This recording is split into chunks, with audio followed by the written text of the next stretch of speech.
Sir Keir Starmer. Thank you, Mr. Speaker. Can I add my congratulations and the congratulations of the Labour Party, and I'm sure everybody in this House, to the Prime Minister and Carrie Symonds on the birth of their baby boy. Whatever differences we have in this House, Mr. Speaker, as human beings, I think we all recognise the anxiety that the Prime Minister and Carrie must have gone through in these past few weeks, unimaginable anxiety. And so I really hope that this brings them incredible relief and joy. Can I join with the words of the First Secretary on those that have died on the front line and what he said about Captain Tom Moore, an inspiration to all of us. Mr. Speaker, yesterday an important set of figures was published about the deaths from coronavirus. First, the deaths in hospital, currently at 21,678. That's the number that's published every day. On top of that, yesterday we saw the CQC figures for deaths in care homes for the 2 weeks ending last Friday. That was a figure of 4,343. And at the same time, the ONS figures came out for deaths outside of hospitals, outside of care homes, and that was a figure up to the 17th of April of 1,220. There's a bit of a complication because of the different dates, but that makes a total to date, Mr. Speaker, of 27,241 recorded deaths from coronavirus. And that's probably an underestimate because of the time lag. Behind each number, of course, is a family shaken to its foundations. Now, 6 weeks ago, on the 17th of March, the government's chief scientific advisor indicated that government hoped to keep the overall number of deaths from coronavirus to below 20,000. He said that would be good, by which, in fairness to him, he meant successful in the circumstances. And we're clearly already way above that number. And we're only part way through this crisis. And we're possibly on track to have one of the worst death rates in Europe. On Monday, the Prime Minister said in his short speech that many were looking at our apparent success in the United Kingdom. But does the First Secretary agree with me that far from success, these latest figures are truly dreadful? First Secretary of State. Thank you, Mr. Speaker. Well, first of all, can I welcome the various points of solidarity between our front benches in relation to, of course, the new baby boy for the Prime Minister and Carrie Symonds, but also in relation to care workers and NHS workers who have lost their lives. He's right that there is a challenge in deciphering the difference between the different figures because of the time lags in relation to the care home deaths. Equally, I know it's something that on all sides we have wanted to deliver, which was clearer breakdown and distinction between care home deaths and deaths in the NHS, and I think that is progress.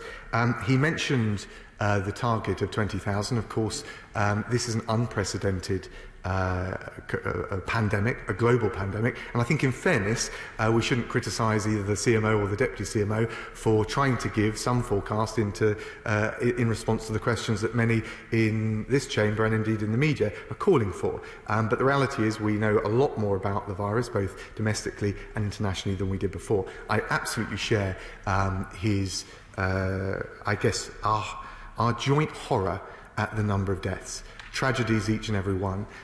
Equally, I'm going to disagree with him that it is far too early to make international comparisons. If they are to be done, they should be done on a per capita basis.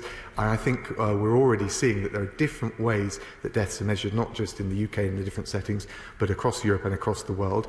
And of course, this is a very, as I've said, delicate and dangerous moment in this pandemic, which is why, with the greatest respect, I think we do need to wait until we've got further evidence from SAGE before moving towards a transitional phase or a second phase, and it would be irresponsible right now and to start setting out in detail what proposals we might come up with in advance of having that advice from SAGE.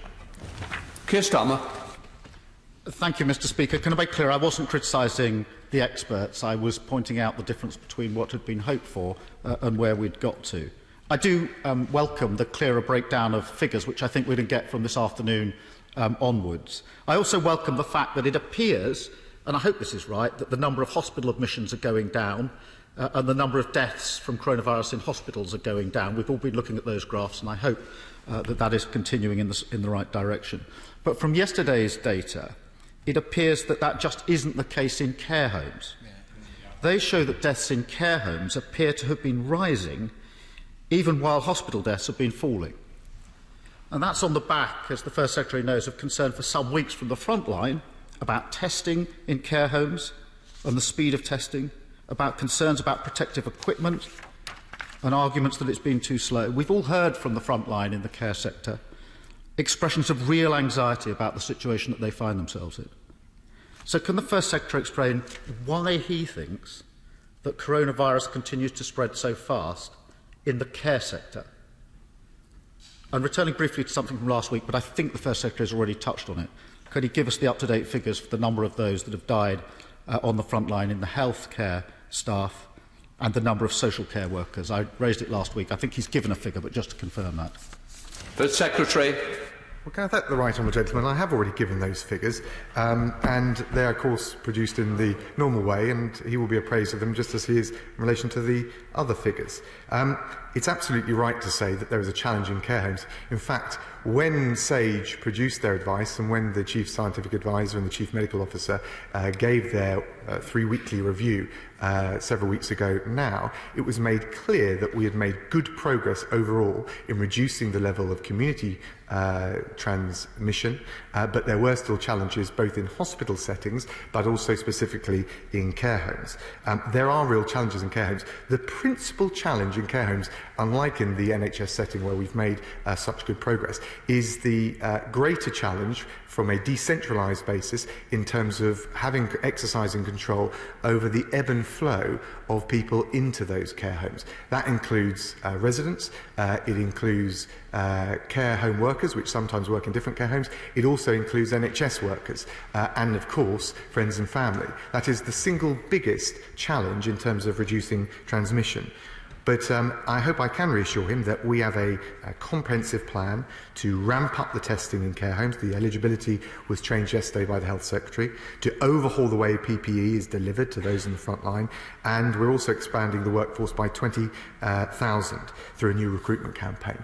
But there is no doubting, Mr. Speaker, and I will not shy away from saying in front of the right honourable gentleman that this is a challenge, but it is a challenge that we must grip and that we can grip to make sure that those in care, we can get the numbers down in care homes, as we've seen in hospitals and as we've seen in the country at large. Keir Starmer. Thank you, Mr. Speaker. Just on the back of that answer, I think on the MAR programme on Sunday, the First Secretary said that deaths in care homes were falling in line with those in hospitals. That doesn't appear to be borne out by the figures, unless there are some figures we haven't seen. I just wonder if the First Secretary could take a moment to clarify that when he next gets up. Yesterday was Memorial Day for all those who lost their lives at work. And it's really important that we honour and remember all those who died, whether from coronavirus or from anything else. But it's also important we redouble our commitment to protect all those at work. And that's why protective equipment for the front line is so crucial. Now, I recognise the challenge the government faces on this. I recognise that getting the right piece of equipment to the right place every time is very difficult. But lives do depend on it. And it is 10 weeks since the Health Secretary declared that there was a serious and imminent threat to life. And you'd hope that by now things will be getting better, not worse. Yet a survey of the Royal College of Physicians, published on Monday, reported that 1 in 4 doctors are still not getting the protective equipment that they need. And the RCP president was quoted in these terms, his words on Monday: "It's truly terrible that PPE supply has worsened over the last 3 weeks rather than improved." Now, I know that's not where the First Secretary or the government want to be, with indications from the front line that things are worse, not better. But he must recognise this is a plea from the front line. So can I ask the First Secretary, what's going on and how soon can it be fixed? First Secretary. Can I thank the right honourable gentleman? First of all, in relation to the care home data, obviously we've seen the latest data come out. There are some positive signs, but I think they're frankly within the margin of error, and we need to be very focused that there is a challenge in care homes and we've got a plan in place to grip it. So there's no sugarcoating that issue. I take exception with him suggesting that things are getting worse, not better. That is not true overall. We have shown through the social distancing measures the overwhelming commitment to them by the public and our efforts to ramp up capacity, particularly ventilator beds, critical care capacity in the NHS, that the two central limbs of our strategy, which is to flatten the peak that we're going through, which if we hadn't done, the death toll would have been even worse, and also to make sure that the NHS ability to cope, those two critical elements of the strategy have worked to date, and it's absolutely important that we keep up the effort on all of that. In relation to PPE, again, he must, when he addresses this, recognise that we face an international, a global supply shortage. Every country, when I pick up the phone as Foreign Secretary and I speak to leaders, foreign ministers, counterparts around the world, are facing this. And we are now the international buyer of choice. We have had 22 flights of PPE and ventilators from China just this month, in the last week, over 1.5 million masks from China, 3 flights from Turkey with gowns and face protection, 140,000 gowns from Myanmar, and we brought in Lord Dayton, the Noble Lord from the other place, Lord Dayton, to ramp up our domestic production, supply and distribution. So he's right, there is challenges on the front line. There's no minimising or sugarcoating any of those cris de coeur that he mentioned. I feel animated, inspired to do even better, but he needs to recognise on PPE that there is a global supply shortage, and we're doing absolutely everything we can to make sure that those on the front line get the equipment that they need. Keir Starmer. Thank you. I do recognise the efforts that are going on. The First Secretary says he takes exception to what I said about things worsening. I've tried not, in this, to base anything on my own personal opinion, because I don't think that's helpful. What I was quoting was the Royal College of Physicians, those on the front line. So it's not my view, it's their view. And I've tried to be careful to stick to the data and the evidence rather than just coming up with an opinion. Can I ask the First Secretary about testing? Now, it's clear there's been an increase in testing in the last week and since we were last at the dispatch boxes, and I welcome that. And yesterday the government announced further extension and expansion of testing, and I welcome that as well. But there are obviously still significant problems. The government reported figures for Monday show a capacity to test of 73,000, which has gone up, it's the highest it's ever been, but only 43,000 actual tests were carried out. And when you drill down into the figures, only 29,000 people were actually tested. So the number of people tested was 29,000. Now, last week, the First Secretary said the problem was not capacity, but there was a lack of demand. I wasn't convinced, to be honest. But now we know demand's gone through the roof. We know sites were unable to cope with the numbers of people trying to book tests. So obviously demand isn't the problem. Yet on Monday, 30,000 tests that were available weren't used. Now, I'll have to recognise that the 100,000 a day by Thursday was only ever a staging post, and perhaps the exact date doesn't matter as much as some would think. On the March the 12th, 7 weeks ago, the Prime Minister made clear his plan, and his plan was to ramp up daily testing to 250,000 tests a day. I agree with him on that. I think that's the scale we should be at. So can the First Secretary clarify that the 250,000 tests a day is still a government target, and if so, roughly when he thinks the government will hit that target? First Secretary. Can I, Mr. Speaker, and I thank the right honourable gentleman, just on this issue of things getting worse. I understand the point he wants to make about PPE. It's an absolutely valid point, but I don't think it should be elided into the broader critique that overall things are getting worse. As we come through the peak of this virus, we start to get deaths down. We've got to focus on driving them down even further, and in particular making sure that we don't risk a second spike by increasing the transmission rate. And I think the right honourable gentleman could take time just to recognise our success on social distancing and critical care capacity, which has allowed that to happen. On testing, we now have 73,400 tests capacity every day. That is almost double from the point at which we were at the dispatch box last week. On daily tests carried out, the figure is now 43,563, which is up from well over double the 18,000 from the point at which we were at last week. In relation to capacity and demand, when we talk about demand, when the NHS talks about demand, they're talking about the numbers of tests actually carried out, people not just being willing to come forward, but actually being able to come forward.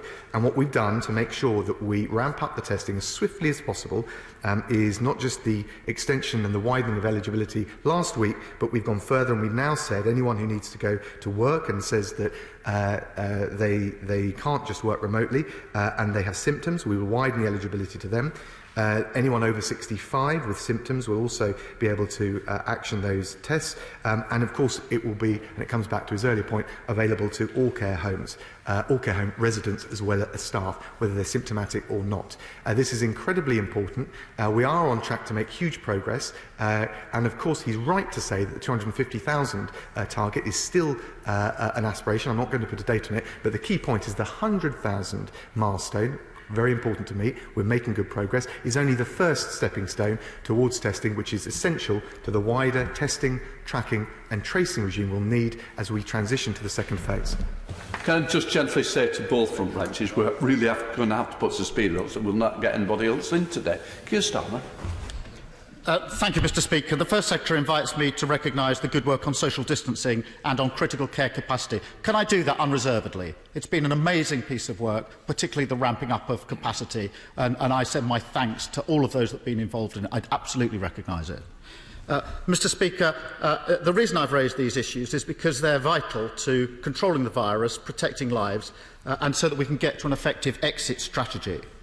The public need to know what's going to happen in the next phase. And on exit strategy, I want to be absolutely clear with the First Minister. I am not asking for lockdown to be lifted. We support the government on lockdown and will continue to do so. So I'm not asking for that. I'm not asking for a time frame. The government says it can't give a time frame. I accept that and we support the government on that. I said I wouldn't ask the impossible and I won't. What I'm asking for is the government to be open with the British people about what comes next. That's crucial for three reasons. We need their trust. Secondly, the government itself, the public, schools, businesses, trade unions need to plan ahead. And they're saying that loudly and clearly. Third, and frankly, we'd like to try and support the government strategy when we know what it is. I think it's important for us to do so if we can. We can't do that if the government won't share its thinking. The Prime Minister said on Monday that he wanted maximum transparency. Will the First Secretary give us some now and tell us when the government will publish an exit strategy? First Secretary. Can I thank the right honourable gentleman? I'll just remind him that, as I set out on the 16th of April, SAGE advised against any changes to social distancing measures at that point. The reason is that they would risk a substantial increase in the infection rate. SAGE is reviewing the evidence again in early March. He's asked for a time frame and a date. We can't give it until we have the SAGE evidence. If he thinks there's things that we could be announcing, whether it's along workplace, which you referred to, schools or otherwise, feel free to propose those things. But I would just gently say that based on the advice and the evidence that we had from SAGE, which he said he wants to closely follow, it would be very difficult for us to responsibly set out those proposals before we've had that subsequent advice from SAGE, both on the rate of infection, the death rate, but also the measures it would be responsible to make. And that's why, with the greatest respect, and I understand he's trying to be constructive, we can't be pulled in to making proposals in advance without SAGE opining. Keir Starmer. Mr Speaker, the problem with the First Secretary response is that it risks the UK falling behind.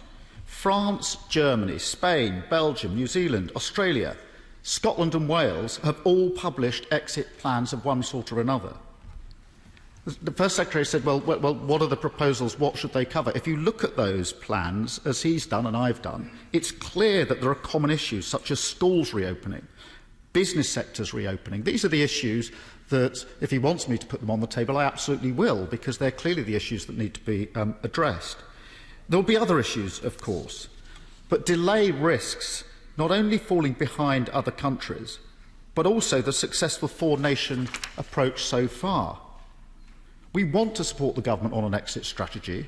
We want to support the four-nation approach so that we can all exit across the UK at the same time and hopefully in the same way. So I asked the First Secretary if the government will work constructively and openly with the opposition on the question of what happens at the next stage. First Secretary of State. Can I thank the Right Honourable Gentleman? We certainly will engage, and I've enjoyed the telephone calls with opposition leaders, including himself. But can I also just gently say that if he's suggesting that we can set out concrete proposals now, despite clear evidence and advice from SAGE, that we should wait for their review of evidence in the next week or so, I would gently say that is the wrong thing to do. And if he thinks he knows better than SAGE and the scientists that have suggested that, he needs to explain it. He talked about the Scottish Government. The Scottish Government have not set out an exit strategy. I read through very carefully their 25-page document. It was eminently sensible, and it was grounded in the 5 tests that I set out on the 16th of April. He talked about some of the other European countries, but he will know, because I know he's an assiduous follower of the international evidence, that Germany is now having to think twice about easing up on the measures because of the risk of a second spike. This is exactly the risk that the Governor of the Bank of England referred to last week, that I referred to on the 16th of April, and that SAGE and the scientists have been referring to. And I just, again, the Right Honourable Gentleman is trying to, and is succeeding in engaging in a very constructive way. He has a strong professional reputation when he was DPP for being guided by the evidence. That is much to his credit. Can I just gently say he shouldn't abandon that rigour now? Sir Desmond Sway. Will garden centres and nurseries be allowed